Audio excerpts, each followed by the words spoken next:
Good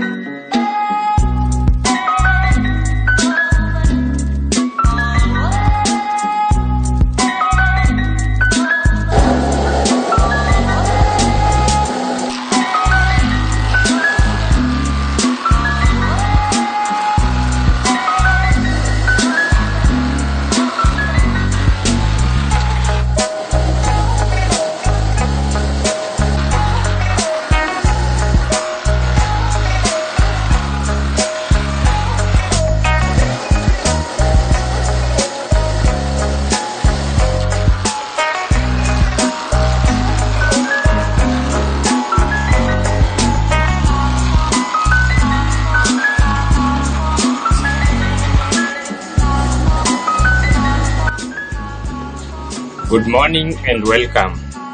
Today we are privileged to meet Moses of the Blessed Woodwork Company. We are at Mukhonje market. So he owns this company called Blessed Woodwork Company, and let's have him introduce himself. Naitwa Moses Namunyu. Mimi ndio nasimamia Blessed Woodwork Company kama mkubwa. Karibuni sana. Kuna vitu kadhaa ambazo tunatengeneza, na hapa ni Mukhonje, tuko Lukari, Kakamega County. Asante Moses. Sasa ningependa kufahamu labda kazi hii umeisomea ama wewe ulisomea kazi gani? Asante sana.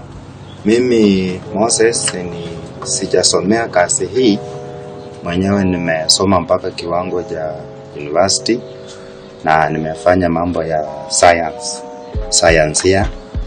Na hii nimekuja kuianzisha kwa sababu wakati tulikuwa kuna wakati tulikuwa tunajihusisha nayo na tulikuwa tukifanya kama part time. Na wakati tulimaliza masomo kwenye vyuo vikuu, kazi zimekuwa sipatikani. Kwa hivyo inabidi uende njia nyingine ili usikae tu pale ukiangojea kuajiriwa pengine kwa makampuni makubwa. Kwa hivyo mimi nilionelea nianze hii yangu, nikingojea yale mengine yakitokea basi nitajiingiza ndani. Kwa hivyo hii tunaweza kusema tu ni ile yenye tunasaliwa nayo, kipawa chenye Mungu anaweza weka ndani mwako wakati ambapo unaanza kukitumia, na kinakusaidia ili uweze ukapata riziki yako ya kila siku. Kwa hivyo nimefanya kwa muda, sasa niko na miaka naendelea karibu miaka 5 katika hii kazi yangu ya ufundi. Kwa hivyo asanteni sana, karibuni, na nina imani ya kwamba tutakuja kwenu kutanisaidia niweze kuendelea zaidi.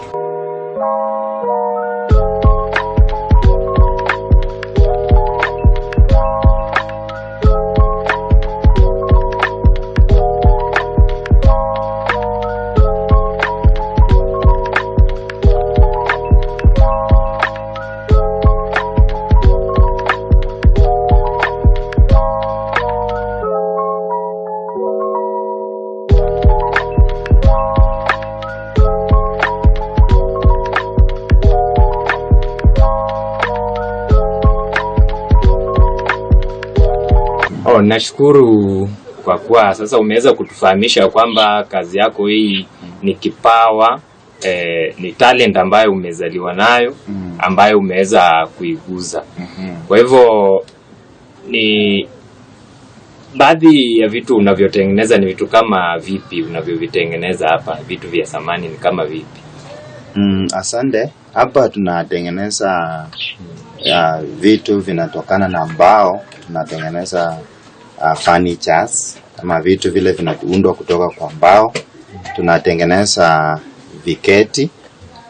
Viketi viko vya aina tofauti. Tunaanza na mbao mpaka tunakuja mpaka kwa sofa set. Pia tunatengeneza kabati, tunatengeneza vitanda, na tunaweza pia tengeneza stools, na saa zingine pia kama mtu pia ametuita kwenda kumtengenezea hata hivi bidhaa pia nyumbani, pia tunaweza enda kule pia tuweze kumtengenezea kule.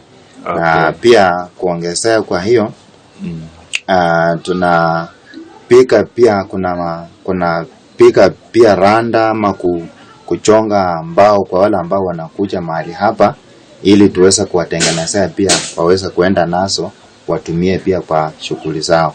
Kwa hivyo kwa ujumla tunatengeneza furnitures ama vitu vinavyotokana na mbao na viko tofauti tofauti.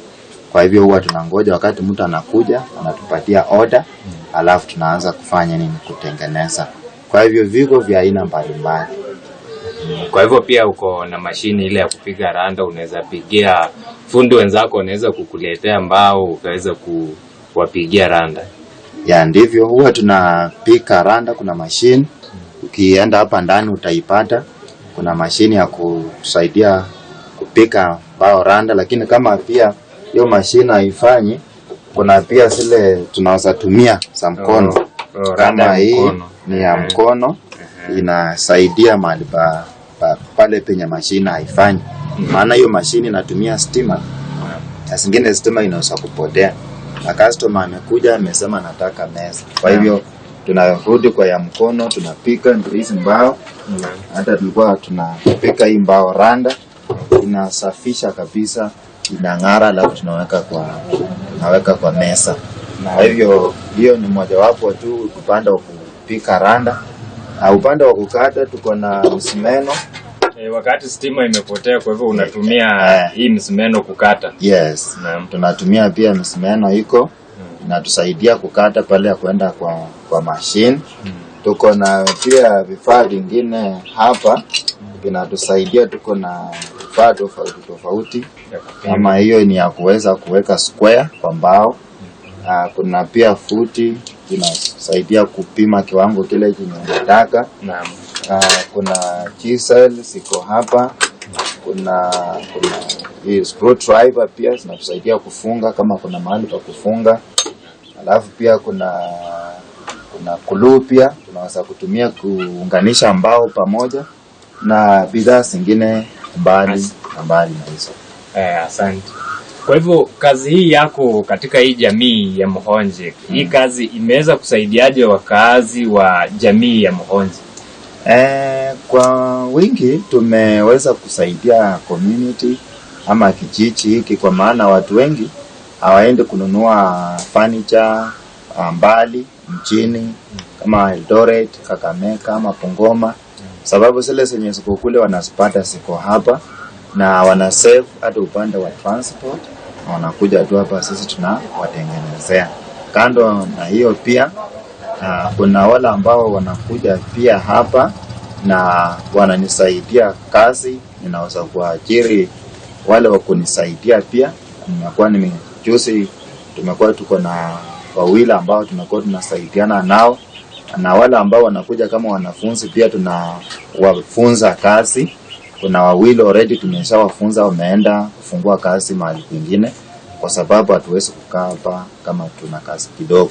Kwa hivyo kando na kutengeneza bidhaa na kuuzia wakaaji wa mji huu, pia tunaweza kusaidia vijana wetu ambao wanatoka shule wakuja wajifunze kazi, wajitrain. Kama hatafanya hapa, anaweza kwenda kwingine na aweza aenda kufanya kazi kule. Kuna mwanafunzi wangu mmoja mzuri sana niko naye, waja kuja kusalimia. Benjamin, hebu kuja salimia mgeni wangu. Hii ni mwanafunzi wangu, waja ajiintroduce kwako. Mimi naitwa Benjamin Mumia, nimekuwa hapa kutoka mwezi wa 8 mpaka sasa hivi najifunza hapa kazi. Kwa hivyo umefikia wapi masomo yako? Ulimaliza kidato cha 4? Nilimaliza kidato cha 4 mwaka uliopita, ndio nikajifunza hii kazi hii mwaka. Okay, sasa umeona hii kazi ndio unaipenda ambayo unaweza kuifanya? Ndio, hii kazi naipenda, ndio naifanya. Kwa hivyo ni vitu gani ambavyo umeweza kujifundisha kutengeneza kutoka huo mwezi wa 8 kutoka kwa Moses? Ni vitu gani amekufundisha kutengeneza ambavyo unaweza kutengeneza vizuri hadi wateja wakanunua wakafurahia? Vitu kama meza, nazitengeneza, stools, vitanda, hata hizi sofa sets nazitengeneza. Shukrani sana. Kwa hivyo nimefurahi, endelea na kazi yako. Niona ulikuwa kazini.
Kwa hivyo Moses, mbali na kuuzia wanakijiji bidhaa zako, ni njia zipi ambazo wewe unatumia kuuza hizi bidhaa?